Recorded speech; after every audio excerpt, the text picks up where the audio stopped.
obviously transfer into the next shot's pre-shot routine. So it's all just kind of a process. Okay. I don't want to say it's necessarily a thinking process because you don't want to be thinking too much while you're doing all these things, but at the same time, you're coherent, so you know what's going on. Okay. So we talked about the first tee the other day, and you said you'll tee up on a certain side of the tee box depending on where you want to hit the ball, what type of club you want to hit, and then you'll try and visualize your shot. Okay.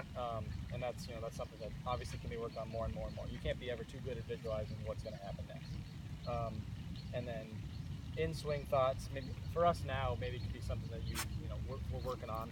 You took your hands back here to place your hands there for the backswing. That's something you can think about. And then as far as the post shot routine goes, that's something of just analyzing your shot. Not necessarily the rights and wrongs of the golf swing you just made, but more of where the ball landed and knowing the hole you're playing, what's the next play from where you are. Okay. So that being said, let's just take a ball out here. We got there 7-iron? Yeah, 7-iron. All right, 7-iron it is. So let's just try to hit it to that white flag out there. Okay. It's probably about 180-ish.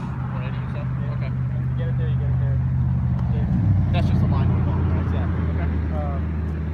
So before the shot, so say we're walking up the fairway and come to the 7-iron shot and you realize, all right, I got a 7 in my hand. It's a good birdie opportunity, good par chance. Let's just put it on the green. Okay. We got a decent green to work with, 30 yards wide or so. What's the initial thought when you come up to this ball? Are you worried about swing thoughts? Are you worried about where you don't want to hit it? I'm usually worried about where I don't want to hit it. Okay. If there's water on the hole or before it, I always think to myself, don't hit in the water, don't hit in the water. And sometimes I do. Right. I think sometimes I psych myself out a little bit. That's definitely something that I've worked on personally, trying to just think of the positives. Okay. Because if you start picking out the negatives, then that's all your brain is going to pick up, are the negatives. Gotcha. It's funny how you can think, don't hit it there, and you will hit it there. You will hit it there? Because just because you said don't doesn't really necessarily mean anything to your brain. Your brain just realizes hitting it there is an option. So when you don't hit it there, you focus that much more, and so you will hit it there. Okay. So besides that, so thinking positive thoughts as just putting a good swing on it is a better idea, or a smooth swing or a smooth tempo, rather than thinking about where I don't want to hit it. Okay. So that's a good, pre-shot thought.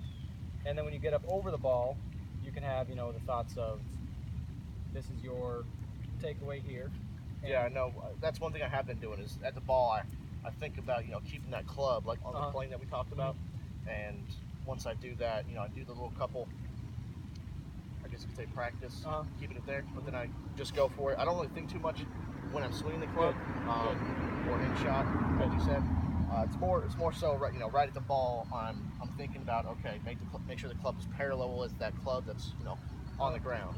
That's what I'm thinking about, and usually it works out for me. Cool. Okay, and then say you hit this one close, and you got about 10 feet. As you're walking up to your next shot, with your putter in your hand, you can be thinking of the post shot. So you can think about what I did good there. Exactly, how it went well. Okay. And then even what's going to happen on the next shot. Okay. So why don't we just take a step back and play this out completely.